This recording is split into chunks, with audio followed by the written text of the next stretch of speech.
Assalamualaikum warahmatullahi wabarakatuh. Shalom, Om Swastiastu, Namo Buddhaya, salam kebajikan.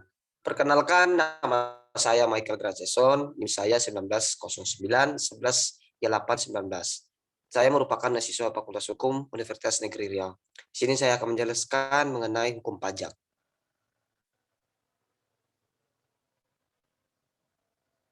Sejarah perpajakan di Indonesia. Pada mulanya, pajak merupakan upeti pada masa kolonial Belanda sampai dengan sebelum tahun 1983.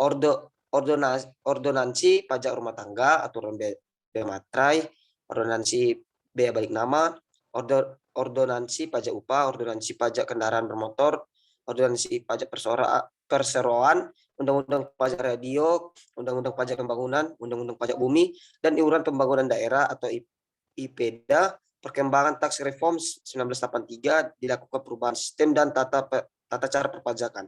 Mengapa dilakukannya tax reform? Falsafah yang menjadi latar belakang peraturan zaman Belanda berbeda dengan falsafah Indonesia. Struktur pemerintahan sebelum dan sesudah merdeka berbeda. Perkembangan aspirasi masyarakat dan menghindari kegandaan bahasa. Selanjutnya yaitu pajak.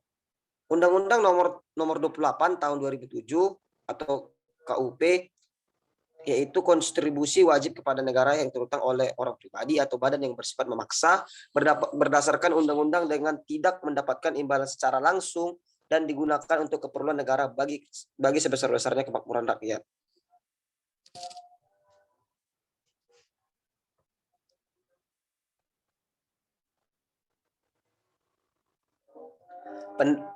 Lalu pendapat para ahli. Yang pertama adalah Rokman Sumitro. Menurut Rokman Sumitro, pajak adalah iuran rakyat kepada kas negara berdasarkan undang-undang yang dapat dipaksakan dengan tidak mendapat jasa timbal atau kontraprestasi yang langsung dapat ditunjukkan dan digunakan untuk membayar pengeluaran umum. Peralihan kekayaan dari pihak rakyat kepada kas negara untuk membiayai pengeluaran rutin dan surplusnya gunakan untuk public saving yang merupakan sumber utama untuk membiayai public investment.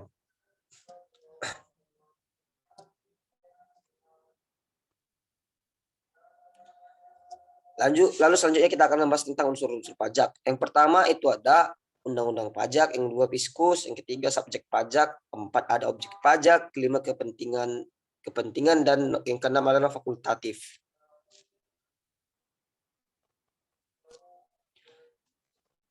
Dasar pemungutan pajak. Yang pertama hukum pemungutan pajak, yang kedua falsafah pemungutan pajak, yang ketiga syarat pembangunan pajak, yang keempat pemungutan pajak, kelima sistem pemungutan pajak, yang keenam stelsel pengenaan pajak, ketujuh asas pemungutan pajak, dan yang kedelapan adalah hutang pajak.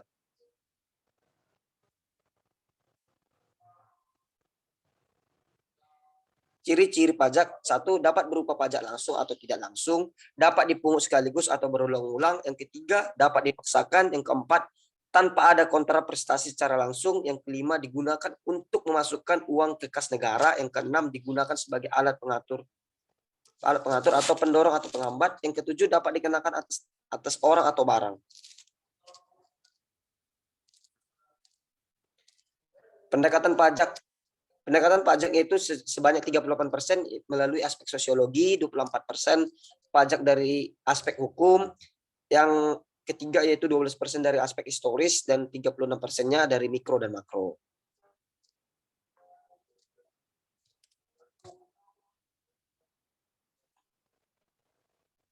Pembagian pajak yang pertama berdasarkan golongan, yaitu pajak langsung dan pajak tidak langsung. Berdasarkan sifatnya, pajak subjektif dan pajak objektif.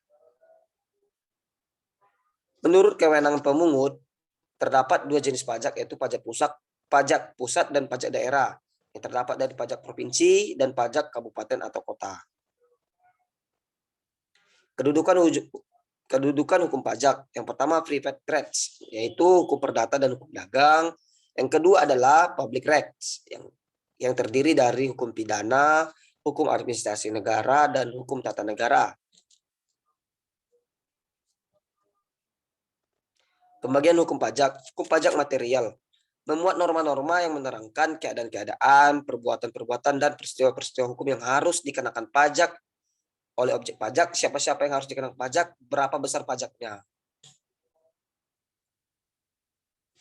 Lalu selanjutnya adalah, dengan kata lain, hukum pajak material adalah segala sesuatu tentang timbulnya, besarnya, dan hapusnya utang pajak, dan pula hubungan hukum antara pemerintah dengan wajib pajak, termasuk di dalamnya peraturan-peraturan yang memuat kenaikan-kenaikan, denda-denda, dan hukuman-hukuman, serta cara-cara tentang pembebasan dan pengembalian pajak.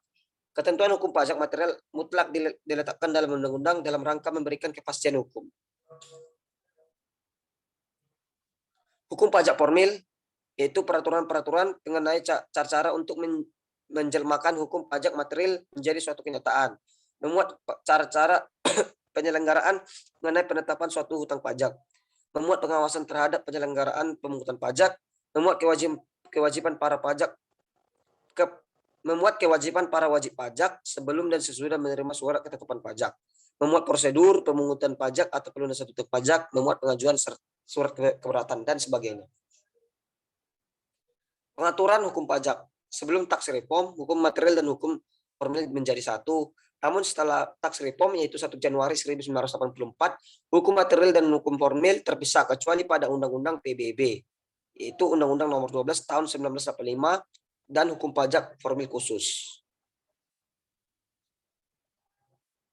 Baiklah, itulah yang dapat saya sampaikan pada presentasi kali ini. Apabila ada kesalahan kata yang saya ucapkan, mohon dimaafkan. Sekian dari saya. Terima kasih.